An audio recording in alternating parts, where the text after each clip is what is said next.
হত্যা চেষ্টার মামলায় গ্রেফতার হওয়া চলচ্চিত্র অভিনেত্রী নুসরাত ফারিয়া জামিনে মুক্তি পাওয়ার পর সামাজিক যোগাযোগ মাধ্যম ফেসবুকে একটি স্ট্যাটাস দিয়েছেন। মঙ্গলবার বিকেল 4টার দিকে দেয়া ওই স্ট্যাটাসে বলা হয়, জীবনের সবচেয়ে মুমূর্ষু সময় পার করেছি এই 2টা দিন। মানসিকভাবে খুবই ভেঙে পড়েছিলাম। তবে এই সময়টাতে যারা সর্বক্ষণ আমার পাশে ছিলেন সেসব মানুষদের মন থেকে কৃতজ্ঞতা জানাতে চাই। আমার সহকর্মী থেকে শুরু করে ইন্ডাস্ট্রির সবাই, এমনকি আপামর সাধারণ মানুষ যারা আমার হয়ে কথা বলেছেন, ন্যায়ের পক্ষে কথা বলেছেন, পাশে থেকেছেন, তাদের এই সাপোর্ট, ভালোবাসা আমি আজীবন মনে রাখব। আপনারা পাশে না থাকলে হয়তো এত দ্রুত আপনাদের মাঝে উপস্থিত হতে পারতাম না। বিশেষ করে ধন্যবাদ দিতে চাই আমাদের গণমাধ্যম কর্মীদের, তাদের এই সাপোর্টটা ভীষণ দরকার ছিল।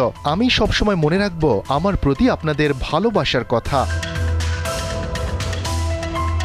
এর আগে বেলা 3:30টার দিকে গাজীপুরের কাশিমপুর কেন্দ্রীয় মহিলা কারাগার থেকে ছাড়া পান চিত্রনায়িকা নুসরাত ফারিয়া। কারাগার থেকে বের হয়ে গণমাধ্যম কর্মীদের সঙ্গে কোনো কথা বলেননি এই অভিনেত্রী। তবে এই সময় যারা পাশে ছিলেন তাদের উদ্দেশ্যে ফেসবুক স্ট্যাটাসে কৃতজ্ঞতা প্রকাশ করলেন এই অভিনেত্রী।